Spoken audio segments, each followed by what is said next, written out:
Welcome to Two Old Chuffs, a tale of two hospices. And I'm going to ask you a question. Did you know that some patients who visit our hospices literally come in for an hour at a time? Busting what myth, Gina? The myth that actually people only come in for admissions, and the myth that actually we don't do anything other than inpatient bed care. And actually we can prove that different today, very much. I've got two colleagues with me this morning. I've got Helen and I've got Chris, who are part of our lymphoedema team. So I wonder if you could just explain what lymphoedema is, Helen. That'd be fantastic. I hoped she was going to say, can you spell lymphedema?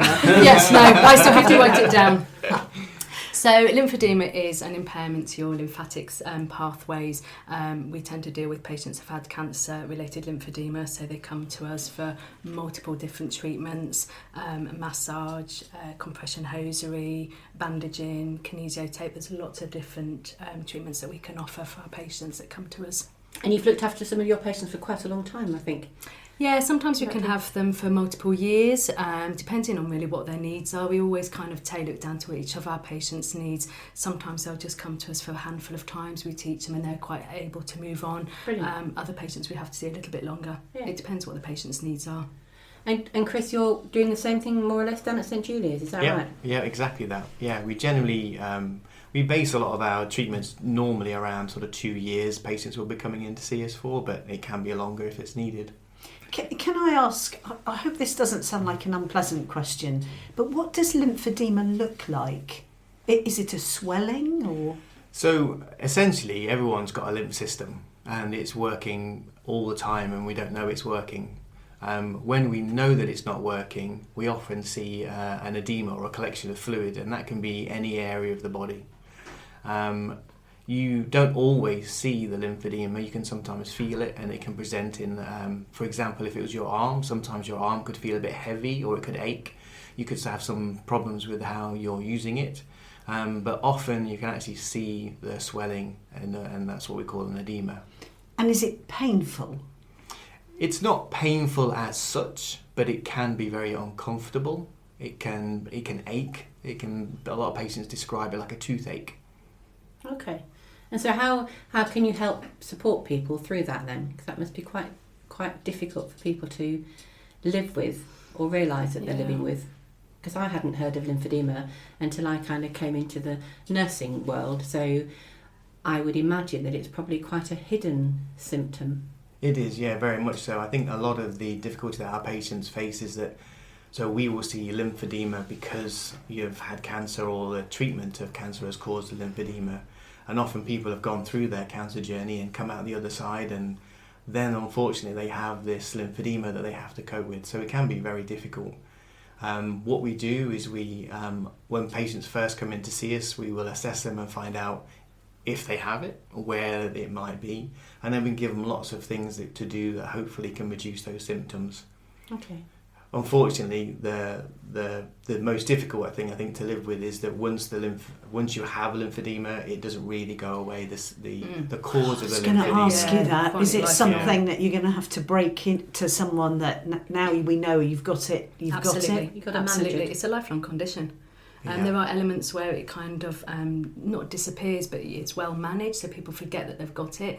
But then sometimes they'll just go down and have like a really heavy cold, or they start a new activity, and therefore then their lymphedema might come back. So it is once you've had your lymph nodes removed, you are always at risk of developing lymphedema.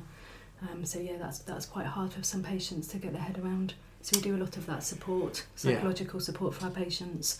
And can you live with it? Yes. Well, I was going to say on the plus side, although you'll always be either at risk of the symptoms coming again, or you'll have the condition, what we can do is we can help you cope with those symptoms. And what we hope is that we can get people to a point where they don't really noticing their symptoms anymore. Yeah. And a lot of the techniques that we do is we teach our patients to self-manage their condition.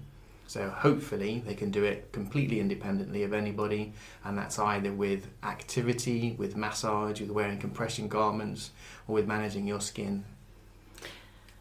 So that's fantastic. So can you give us an idea of kind of how many people are on your books? I know that I always see, my office is very close to yours, Helen, and I see people popping in and out all day, and I know it's the same down at St Julia's. Mm-hmm. So how many people do you kind of look after on your caseload? On my caseload, I've got about 250 patients. Wow. And what about you, Chris? Are you the same? It's around about the same, yeah. Wow. And we have constant referrals all the time. I think this month we've had like 9 referrals, but only a couple of discharges. So it's always constantly managing the patient's needs so that you can fit people in, because we don't like to have long waiting lists, because a lot of people have waited a long time to discuss the fact that they might have had lymphedema. It's a really scary process. So as soon as we get that referral, we try to get them in with a week to 2 weeks at least. And who refers to you? We don't have a self-referral system, so it's normally through your GP, through your clinical nurse specialist, through your oncologist, anybody like that really, but we just don't do a self-referral because they have to make sure that they've had lymphedema first. But most people can come in. So by the time they get to you, they know they've got lymphedema? Not always. Mostly. Yeah. So mostly patients will have presented to a healthcare professional before and said, I'm not sure what's going on here, and then they'll have the referral. But sometimes that's picked up by the clinical nurse specialist because of conversations through a clinic that they have, or maybe their consultants pick something up. And the thing that always amazes me is, especially when you're working in the hospice, such a privilege, we've already talked about that, is I see people walk up and down the corridors and you see them getting bouncier. I guess it's as you get to know them and you're doing more with them. And I always get the impression you're sending people away to get on with their life. Absolutely. Is that your goal? Absolutely. Yeah, definitely. Yeah. One of the things that we strive at, again, is to try and limit those symptoms and the impact on what you want to do. So we try and get people to manage their own conditions, and then get them back doing whatever activity or going back to work. So hopefully, that's one of our big outcomes. Absolutely. Oh, so that's incredible. You can you can get people back to work, not just doing things that they love, sailing, walking, whatever. It's really important because lymphedema can have such a massive impact psychologically, body image-wise. It comes down to what you can wear. So if we can get somebody back into the workforce, we might have to do a lot more intensive treatment. Sometimes we'll see people on a weekly basis just for that scar tissue, just so that they can start moving their limbs better to get them back into the workforce. We kind of set out goals quite quickly with our patients. What is their aim of coming to treatment? And we work really intensively, so we get to know our patients really well, which is really nice. It's a very individual thing as well, because a lot of our goals is you might have it on a referral, this is the problem, but when the patient's there sitting talking to us, they may want to get back to cycling again, or they may want to, it'd be their very individual need that we will try and orchestrate our treatments around. So yours is a really complex role, because what I'm picking up here is it's not just about the treatment, is it? No. You have time to talk to your patients. Yeah, it's really important. Do you become, what's the word I'm looking for, a sounding board, a psychologist almost? Well, we stopped a little bit short of that, but inevitably it will happen as part of our treatments, because we spend a lot of time with our patients, and we do get to know our patients really well, and hopefully they get to know us well as well. So there is a lot of discussion around their journeys and what they want and what they're hoping to achieve, and so a lot of the time. And I think sometimes that we forget that time and the difference that talking can make, and actually it's a very private thing, isn't it, that you're doing when you're dealing with somebody's body image or you're dealing with difficult areas. Then actually that's a huge privilege that actually you're listening to people and getting people to kind of get back to what they want to do. I think for a lot of patients it's the first time that they've kind of acknowledged that the whole cancer journey and how they feel, and then we can kind of refer on to our counselling system and all of that. So it's a really honourable job actually. You kind of feel quite humbled working with some of our patients, listening to their stories and how they cope every day. But also how you've changed their outcomes, because I know from people that I've seen going in, actually people can often start maybe with a very stiff neck or stiff shoulders or stiff arms, but actually that they can move that, and maybe their goal is to brush their hair or to be able to drive the car again, or And we will look at that. So we look at everybody's range of movement, we're looking at their scar tissue, so we look at the whole system, not just that one area. So quite often they might come in and go, actually my arm just feels a bit heavy. So we kind of have a look at the whole system. So we're looking at what can they do for themselves, and we will set goals and we will set certain treatment plans so that the patients can manage that independently, and that's the most important part. And you've both done some really specialist training fairly recently, haven't you? Which, well, you said you think it's completely changed the way you operate. Yeah, we do a lot of myofascial release now, so we're looking at a lot of scar. Sorry, say that again.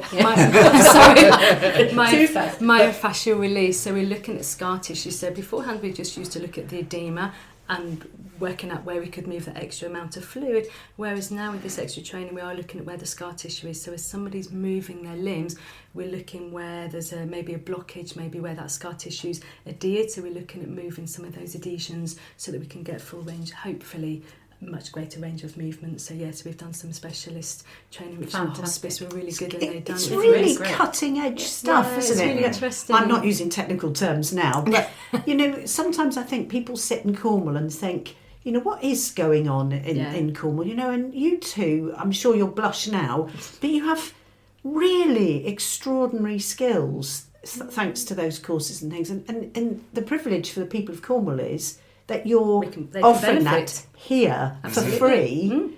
And how's it changed your working life doing this? Exactly that. It's changed how we, even as how we look at our patients, how we assess our patients, and how we see our patients moving.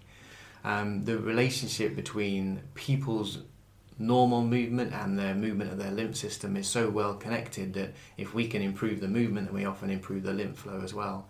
And those are the two things. That's why we've developed those skills, because we know that it affects your lymph movement. And so it's a remarkable thing that we've managed to do. And I don't think there are that many lymphedema clinics that work in that way. No. Fantastic. And so we're here today because I think it's a bit of a shine a light on lymphedema next week, in Lymphoedema Week. Absolutely. So can you tell us a little bit about that? Lymphoedema Awareness Week is something that it's a national awareness week, and it happens 1 week a year. And this year it starts on the 3rd of March.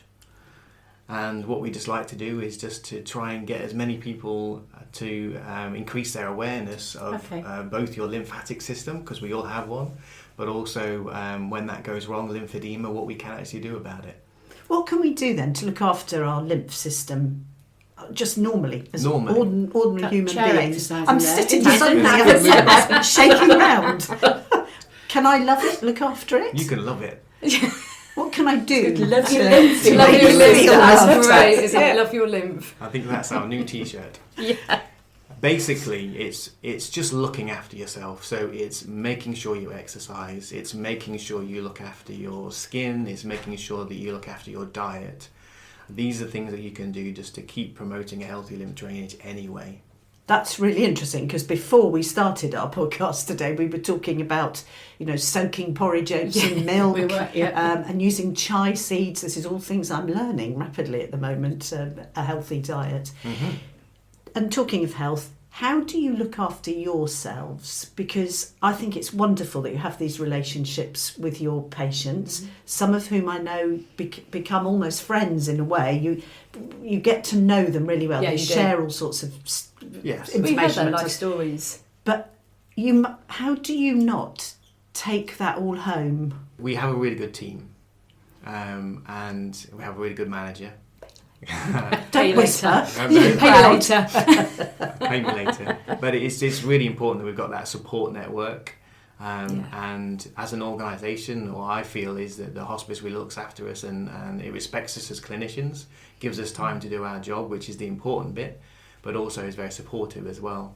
And we don't have pressure on to see so many patients, so we have the beauty, if we need to do intensive treatments, we will see that patient for as long as they're needed.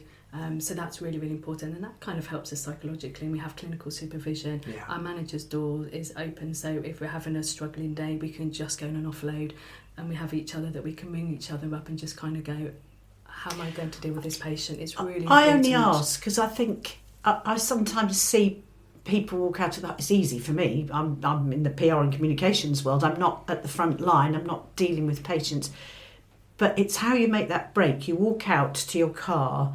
At what point do you leave intensive care like yours behind and put your mum hat on or your partner hat or your dog walking hat? It takes a long time. It's taken years to get to that point, actually. You know, there are times where you wake up in the middle of the night and you think, I haven't done that for that patient, could I have done better? And it's about, I think, looking back at what skills we have and how we've helped that patient in that clinical time, knowing that we've allowed them to offload, because they might have told her that there's no more treatment that's been available. So we kind of explore those issues with that patient, and we just make sure that after every patient appointment, we've done the best we can for that patient, and that kind of helps you just to be able to close the door, to be fresh for the next day, because you have to be fresh for the next patient. So we're always quite chirpy with all of our patients. And how many lymphedema practitioners are there in the southwest? Because I know that you meet, and I guess that must be a source of support as well. Great support Really for Also, I us. don't know how many other chaps there are, Chris. Are you one on his own? The one and only. Yes, yeah, fantastic. Nationwide, could that be a first? When I started many years ago, yes, I was the first. Were you? Yeah. But I think there are now. Well, I'm sorry, I may be One hand? underestimating. Definitely one hand. Okay. Yeah. Gosh. But Southwest, so we have a really good Southwest forum, which is a very supportive group. And that met here, didn't it, recently? It did, yeah, we Yep. hosted it. Yeah. And numbers, crikey. There's 4 of us in Cornwall. 4 of us in Cornwall, definitely. Southwest wide, I'm There's going to normally about say 10 that normally about 10 that come to our clinic. That's from Gloucester between 10 down. and 15 of us probably. Yeah, it's a bit. So not a lot. There's not a big lymphedema clinics. And yet out you're there. clearly busy. There's clearly a lot of Absolutely. people who have these It's issues. still really misunderstood lymphedema. So there's not a lot of Why? us about. Why is it misunderstood? Why is it that Cornwall Hospice Care gets it, but maybe I others don't know. I think there's more exciting topics out there. I think the sometimes, lymph isn't system, there? this is why the Awareness Week is so important, because I think it's very underrepresented in the healthcare community as a whole. It always has been. It's getting better, and now you should find lymphedema specialists in each major area. We're really lucky in Cornwall to have the 2 teams, one at Trelisk and one with the Hospice, that work so well together, but also cover the whole of Cornwall. So that's really good. And you do hours of Scilly as well. Yeah.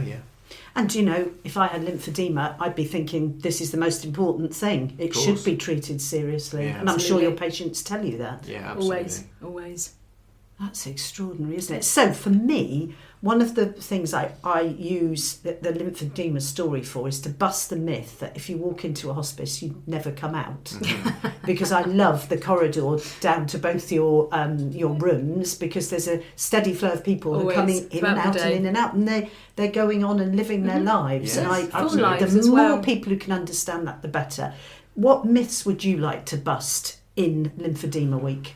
You can't do anything about it, because you definitely can. It is sometimes there's a lot of baggage, unfortunately, that can come along, particularly when you're talking about the symptoms and the fact that it is a lifelong condition. But there's loads that we can do to support people with that condition, and like I say, hopefully we get you to a point where it doesn't stop you doing anything anymore. Yeah, absolutely. You can go back to living a full life with treatments. That's a good myth to bust, I think, isn't it?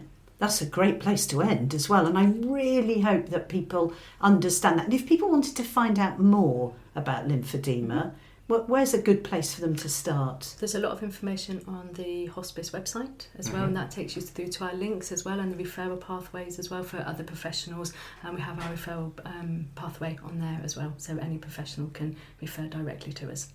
Fantastic.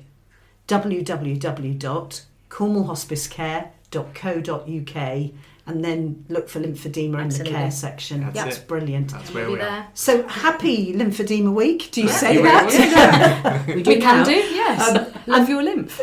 And we look forward to talking to you again, because I'm pretty sure we will do. You've been listening to Chris and Helen, who are lymphedema practitioners and colleagues of mine and Gina's, and we are 2 old chuffs.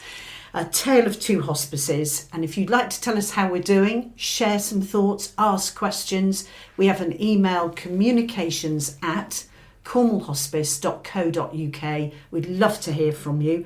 And next time we meet, we're going to be talking about a subject which doesn't really suit either of us: marathon running.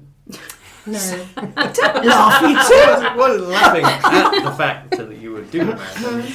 We're going to meet her One day. one Tamsin. day. Maybe. We're going to meet a marathon runner who ran for our charity but is now inspiring others. Thank you for listening to Two Old Chuffs, a tale of two hospices.